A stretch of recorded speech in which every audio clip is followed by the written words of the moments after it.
வணக்கம். சட்டமன்ற வெளியான முக்கிய அறிவிப்பு. ரேஷன் அட்டைதாரர்களுக்கு குட் நியூஸ். ரேஷன் கடையில் இனிமேல் இந்த பொருட்களை நீங்கள் இலவசமாக பெறலாம்.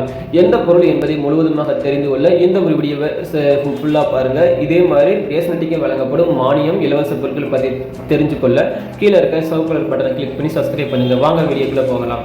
மத்திய அரசை பொறுத்தவரை தமிழ்நாட்டிற்கெனவே கோதுமை ஒதுக்கீடு 1038 டன்னாக கடந்த ஆண்டு குறைத்துள்ளது. இதனால் ரேஷன் அட்டைதாரர்களுக்கு கோதுமை வழங்குவதில் சிக்கல் ஏற்பட்டது.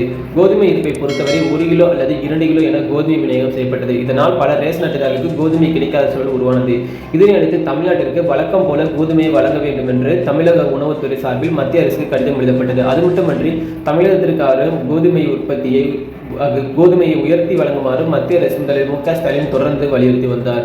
உணவுத்துறை அமைச்சர் சக்கரபாணி, செயலர் ராதாகிருஷ்ணன், உணவுத்துறை இயக்குநர் மோகன் உள்ளிட்ட அதிகாரிகள் மத்திய உணவுத்துறை அதிகாரிகளை சந்தித்து வலியுறுத்தி வந்தனர். இதனையடுத்து தமிழ்நாட்டிற்கெனவே கோதுமை ஒதுக்கீடு மாதம் 8500 டன்னில் இருந்து 17100 டன்னாக அதிகரித்து மத்திய அரசு உத்தரவிட்டுள்ளது.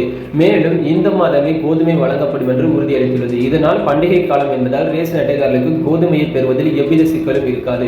இந்நிலையில் தமிழக ரேஷன் கடையில் குடும்ப அட்டைகளுக்கு தங்களின் விருப்பத்திற்கு ஏற்ப அரிசிக்கு பதில் கோதுமையை இலவசமாக வாங்கிக் கொள்ளலாம் என்று தெரிவிக்கப்பட்டுள்ளது.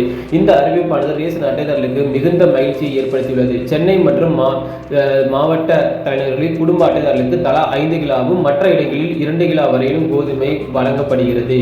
இதனை மாற்றிவிட்டு பார்த்தீங்கன்னா உங்களுக்கு எவ்வளோ அரிசி இருந்தாலும் அதற்கு பதிலாக கோதுமையை பெறலாம் என்றும், இனிமேல் பார்த்தீங்கன்னா நம்ம தமிழகத்திற்கு 17100 டன் பார்த்தீங்கன்னா வரும் என்றும் அறிவிக்கப்பட்டுள்ளது. இதே மாதிரி ரேஷன் அட்டைக்கு வழங்கப்படும் முக்கிய அறிவிப்பை தெரிந்து கொள்ள எப்போதுமே நம்ம சேனலுக்கு இணைந்திருக்கிற அனைவருக்கும் நன்றி. வணக்கம்.